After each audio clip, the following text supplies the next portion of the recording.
Hello everyone, it's me, Nate Slater, here with my quick spoiler-free review of Nosferatu. The plot of Nosferatu unfolds as a chilling tale centered around Thomas and Ellen Hutter, a young newlywed couple seeking financial stability in the serene yet unassuming town of Westburg, Germany. Their tranquil lives take a dark turn when Thomas receives an enticing yet unsettling assignment from his employer, Herr Nock. Ellen, plagued by foreboding nightmares of death and ominous events yet to unfold, pleads with her husband not to leave, fearing he may never return. What begins as a promising opportunity soon unravels into a nightmarish descent, revealing not everything is as it seems.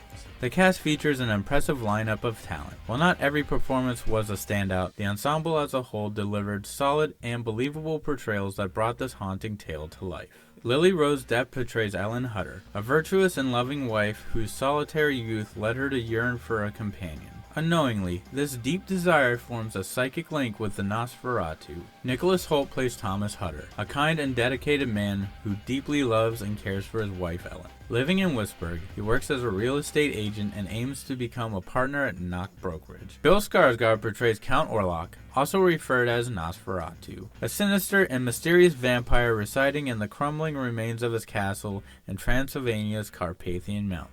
Aaron Taylor Johnson stars as Frederick Harding, Thomas's friend and husband to his wife Anna. William Dafoe as Professor albineberhartvonfranz, a renowned and controversial Swiss philosopher specializing in alchemy, mysticism, and the occult. Emma Corrin plays Anna Harding, Frederick's wife and Ellen's trusted confidant and closest friend.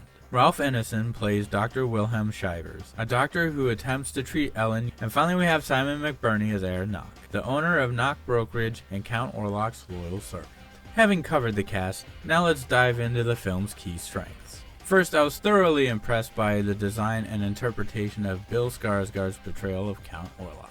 His character's appearance feels refreshingly unique while also remaining more authentic to the time period and geographical setting than many other interpretations.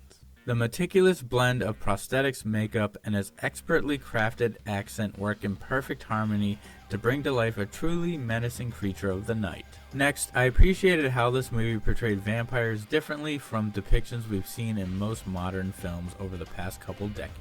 It conveyed the idea that being a vampire is more than just being a blood-sucking creature. It's almost like a demonic curse in its own right. Despite its fresh take, the film still drew inspiration from both the 1922 Nosferatu film and Bram Stoker's Dracula, blending classic influences with a unique perspective. One final standout of this film was its cinematography. Robert Eggers, renowned for his ability to delve into the strange, dark, and unsettling, masterfully captures the essence of the time period.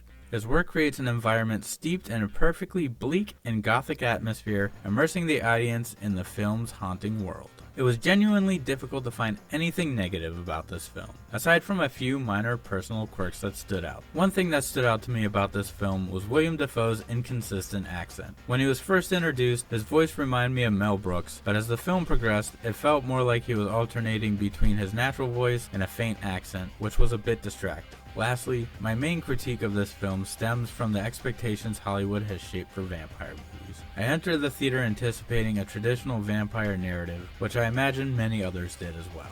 Instead, the film took a slower, more cerebral approach, rather than the over-the-top violence and gore of most modern vampire films, which might not appeal to everyone. In fact, during the screening I attended, several people walked out or fell asleep, likely due to these very reasons. Overall, Nosferatu did not disappoint, but I did expect more. But that's not a bad thing in this case. Although I would have liked for a more visual backstory on Count Orlok, and even maybe some more time with him going around committing dark deeds of the night. Although, I am one of those people that feels sometimes it's best not to give away too much and let the viewer's mind wander. Imagination is a beautiful thing. And on that note, I give this movie an 8 out of 10. Like I said, you're not going to get the conventional modern-day vampire story with this film. So remember, leave your expectations at the door, and you may be surprisingly entertained. Well, that concludes my review. Remember, if you haven't already, to like, comment, and subscribe to keep up to date on all things Plot Hole Productions. Once again, I'm Nate Slater, and I'll catch you in the void.